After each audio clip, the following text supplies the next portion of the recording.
बहुत सुंदर एक द्वापर युग की कथा लेके आई हूँ, सुना रही हूँ। आप लोग सुनिए और अपना सपोर्ट बनाए रखिए। बहुत प्यारा कथा है कि द्वापर युग के बाद ये बनारस काशी था, काशी के बाद बनारस कैसे पड़ गया, इसके बारे में बताती हूँ। द्वापर युग की कहानी है, विस्तार से सुनिएगा।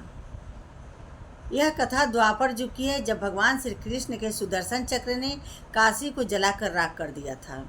बाद में यह वाराणसी के नाम से प्रसिद्ध हुआ। यह कथा इस प्रकार है, आगे सुनिए कथा के बारे में विस्तार से। मगध का राजा जरासंध बहुत शक्तिशाली और क्रूर था। उसके पास अनगिनत सैनिक और दिव्य शस्त्र थे। यही कारण था कि आसपास के सभी राजा उसके प्रति मित्रता का भाव रखते थे। जरासंध की अस्थि और प्रस्थि नामक दो पुत्रियां थीं। उनका विवाह मथुरा के राजा कंस के साथ हुआ था। कंस अत्यंत पापी और दुष्ट राजा था। प्रजा को उसके अत्याचारों से बचाने के लिए भगवान श्री कृष्ण ने उसका वध कर दिया। दामाद की मृत्यु की सूचना सुनकर जरासंध क्रोधित हो उठा।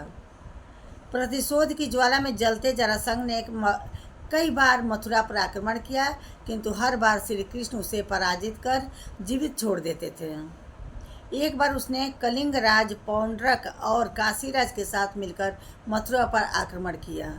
दोनों राजाओं को अपने में मिला लिया और मिलाकर मथुरा पर आक्रमण कर दिया, लेकिन भगवान श्री कृष्ण ने उन्हें भी पराजित कर दिया। जरासंध तो भाग निकला, किंतु पौंड्रक और काशीराज भगवान के हाथों मारे गए। काशीराज के बाद उसका पुत्र काशीराज बना और श्री कृष्ण से बदला लेने का निश्चय किया।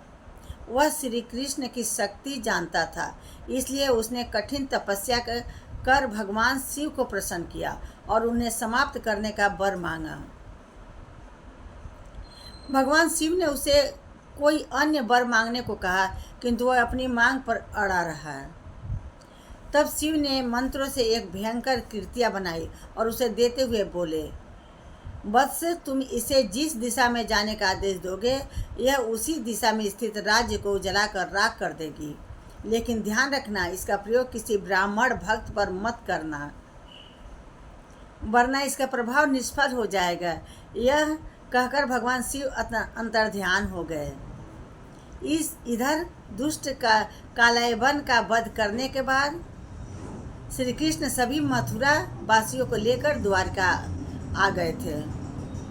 काशीराज ने श्री कृष्ण का वध करने के लिए कृत्या को द्वारका की ओर भेजा।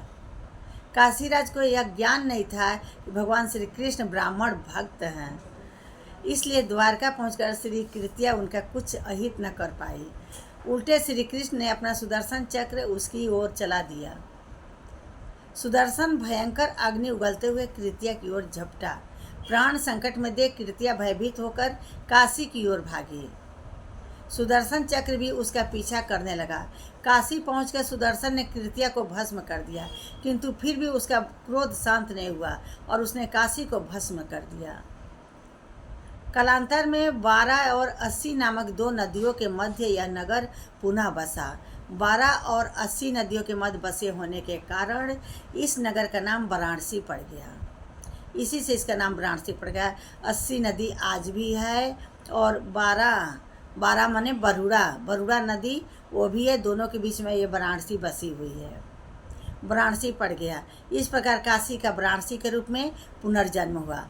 आपका दिन मंगलमय हो, खुश रहिए, प्रसन्न रहिए, स्वस्थ रहिए। जय श्री कृष्ण। राधे राधे। हर हर महादेव।